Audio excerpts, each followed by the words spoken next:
too. Mm-hmm. You know. Duh. So RG3, former quarterback for the Washington national team. I don't call them the other name. Are they the Washington Commandos now? Or Commanders now? Um, Oh my then goodness. Ryan Clark, former player as well for the Washington Commanders, have been getting going a little back and forth a little bit. I'm gonna play. We got a little bit here. We're gonna play back and forth the clips of each one of them. First, we're gonna go with RG3's original statement by Angel Reese, then Ryan Clark's response to him, and then RG3's rebuttal to Ryan Clark. So here we go.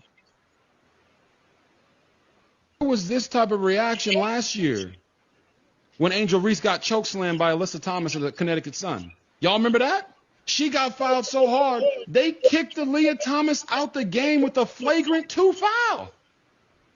What did Angel Reese do? Nothing. She didn't get up and try to swing on her. You know why? The reaction was different because of who did it. And there is a lot of history there with Caitlin Clark and Angel Reese.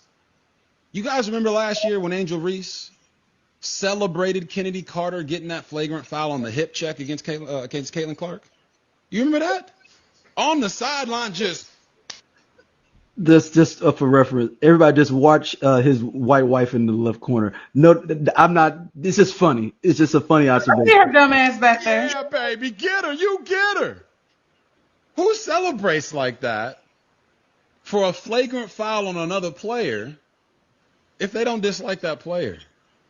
Okay, you want some more evidence. Here's some more evidence. Remember last year when they were talking about who gets the credit for the expansion and the eyeballs and the popularity boost of women's basketball? Not just the WNBA, but women's basketball in general, because of the spike in the women's NCAA tournament and WNBA viewership. A lot of people were attributing that to Caitlin Clark, and rightfully so. This is what Angel Reese had to say, and I quote, "People are talking about women's basketball. You never would think they'd be talking about women's basketball. People are pulling up to the games. We got celebrities coming to the games, sold out arenas, just because of one single game. Just looking at that, I'll take that role. I'll take the bad guy role, and I'll continue to take that on to be that for my teammates. I know I'll go down in history. I'll look back in 20 years and be like, the reason we're watching women's basketball is not just because of one person. It's because of me, too. I want y'all to realize that." Now, I heard a lot of people say that I or others have made Angel Reese the villain.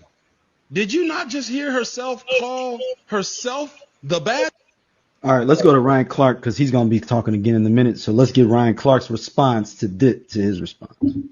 3 called what Angel Reese did hate. He said you could see the hate on her face for Caitlin Clark. I'm not really sure when we moved in to being able to read the expressions of a person and know their intent, know their character, know their perspective. But he does understand hate because I think he also understands the hate of self.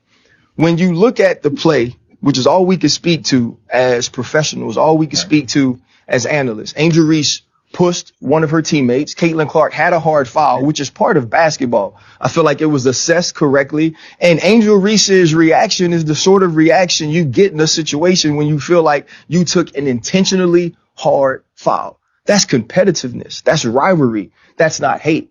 And so now, though, when RG3 jumps on to the hate train or to the angry train and now follows along with what we saw from Keith Olbermann, what we saw from Dave Portnoy as they poured on to Angel Reese to make her the villain in Caitlin Clark's heroic or hero story. Right.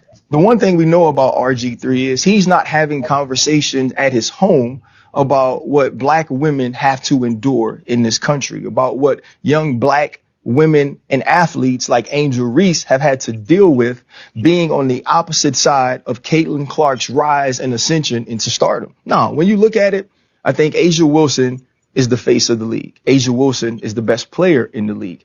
Caitlin Clark is the most important player in the WNBA. And a ton of her fandom has come along with some racial bias or some racial pieces to why people love her so much. And so now if you're RG3, when is the last time within your household you've had a conversation about what she's dealing with? You haven't been able to do that because in both of your marriages, you've been married to white women. You haven't had opportunities to have those conversations to educate you on what they're feeling, what black women deal with, what they're seeing when they think of a young Angel Reese. And the whole time that he's mimicking Angel Reese and bobbing his head and moving his neck while he's doing this whole piece, his wife is in the back amening and clapping. And so to me, it's just another situation that now this young lady has to deal with. When I worked with RG3, he would make all of these sort of corny jokes about milk and how much he loved it and how important it was. And he always points out on social media the color of his wife's skin, as if the color of her skin is what makes her special, as if the color of her skin is what makes her a good wife. I've met the lady. I've had a conversation with her. Right. I think she's more than that. But it also leads to what black women deal with a lot from black men who have chose to date or marry outside of their race. They always feel like they have to go the extra mile to prop up the woman that they're married or the woman that they're with over black women by denigrating black women. I feel like we should have an opportunity to move past that and understand that Angel Reese can be great in her own right, as Caitlin Clark is as well. Caitlin Clark is a likable and lovable superstar. She pays homage to the stars of the past. She pays homage to the black women that have come before her. And now she is carrying the mantle forward.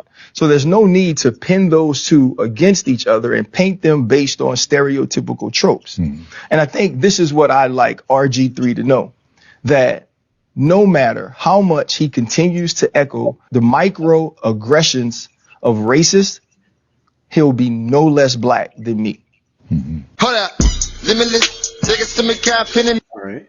Now, finally, y'all, we just want to get everything laid out before we Oh dive in. my! Do we have to hear that boy speak again? Yes, we did. Oh my God! Hold on. Maybe I didn't download it. Maybe we don't need to. Hold on. I know I downloaded them. Hold on. There we go. What's up, everybody? It's your boy RG3, and I just wanted to get on here and talk to you guys because there's been a lot of buzz, a lot of conversations about my sports take that Angel Reese hates Caitlin Clark, which was purely based in basketball. But I think all of you know there's a line in life that you just simply don't cross. Wives and children are always off limits, and Ryan Clark has sprinted past that line. Ryan Clark didn't like my sports take that Angel Reese hates Caitlin Clark. And that's fine. It's okay. It's part of the game. Sports media, I'm going to have an opinion. This person might not agree with it. That person might not agree with it. But what you don't do is turn around and personally attack me and my family just because you don't agree with a sports opinion that is purely based off the sport. I didn't make it personal. But what that really shows is just how low of a Yep. Pause it. Go ahead. Resource. Continue. person Ryan Clark is. But Ryan, you crossed the line, man. You made it personal and some. I really believe there should be no Resource space in sports media for personal attacks. I've said it before. But certainly personal attacks against wife and children have always been off limits. Ryan, you attacked me and my family in a public forum on a level that shows just how low of a human being you are. You can disagree with me all you want. Challenge my takes, but keep my family and my wife out of it. That's a boundary that should always be respected, man. Always.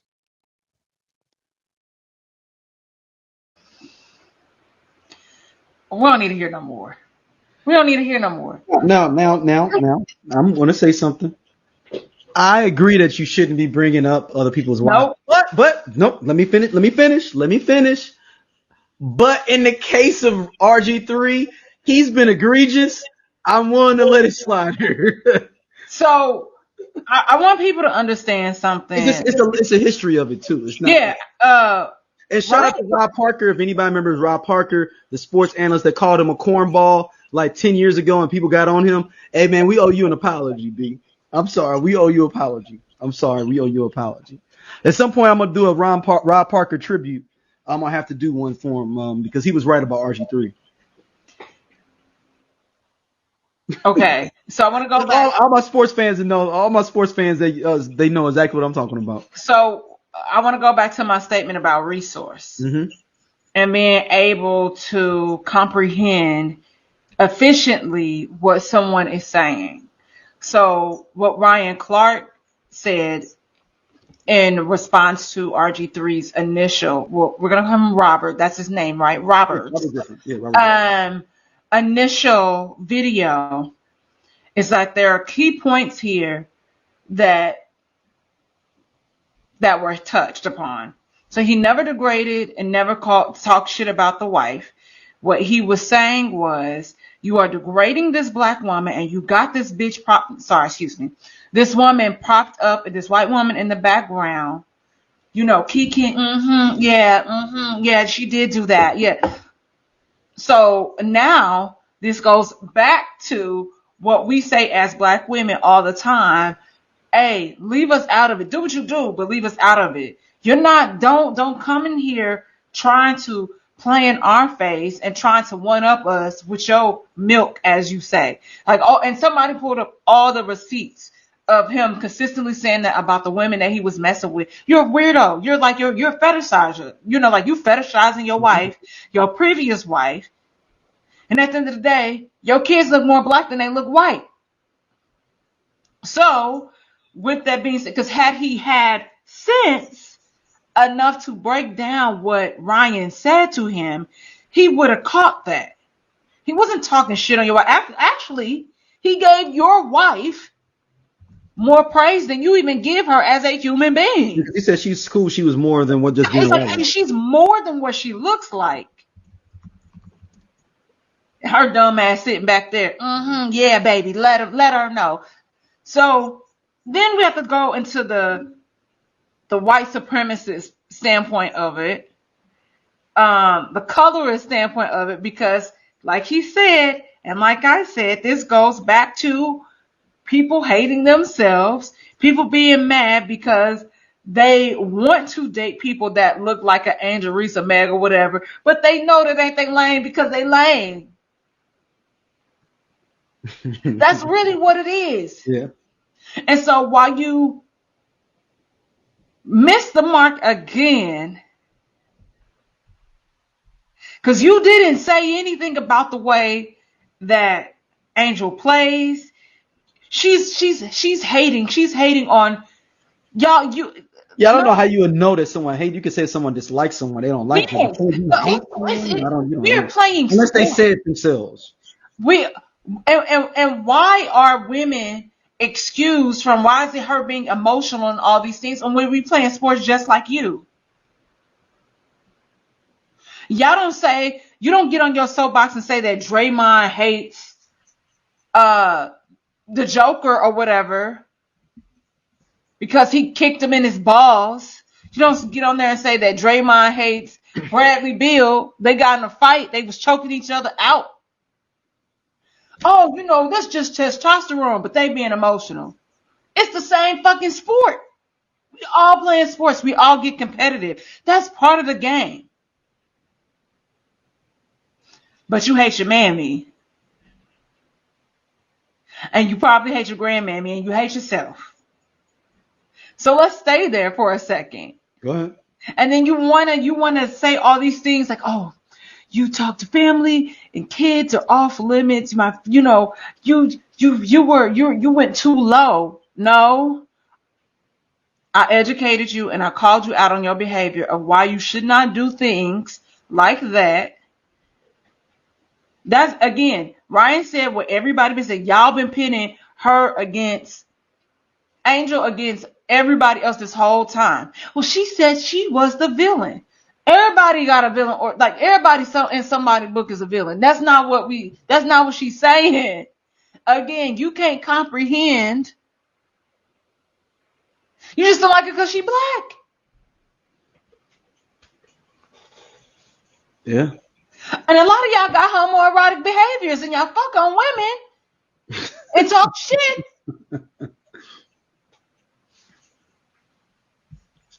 Because you can't go and be with your homeboy. Hey, you can't do. That's a. Yup. You can't do Get in that. You there. can't say that. Yes, I can. You can't say that. You can't but you can't gaslight my experience as a black woman, as a I woman, just in general. I got you. I That mean, you is can't our say that they reality. want to fuck on their But home. also, like I said, black women don't bother nobody. That's But you can't y'all. say that somebody wants to fuck on their homeboy. Just Uh, that's a we'll deeper, go deeper back. We'll go conversation. back to that one day. We'll do a whole That's a breakdown. deeper conversation. Now that is a deeper conversation because you know part of it is true. Yeah, Not but that we can you can't relate. blanketly say that. I can. Moving No. on. Moving on. Black women, we don't say nothing. We're not thinking about nobody and what you got going on. And we always tell people, hey, love who you love, fuck on who you want to fuck on, but not at the expense of black women. You don't get to come in here and do what he did with the antics and think that it's just okay and nobody's going to say nothing. Well, today it wasn't a black woman that says it was a black man that called you on your bullshit. And you don't even have nothing to say to that. Oh, you just took it too far. You too low. But if that was a black chick, he would have the words. You got clocked. And that's just what it is. And shout out to you, Ryan Clark. You the bomb. Thanks. um, shout out to everybody though. Hey y'all, if you like what you see here on Everyone Needs an Aquarius, be sure to hit that button right there. It'll take you to more clips, and be sure to like, subscribe, and share our podcast. See you back next time.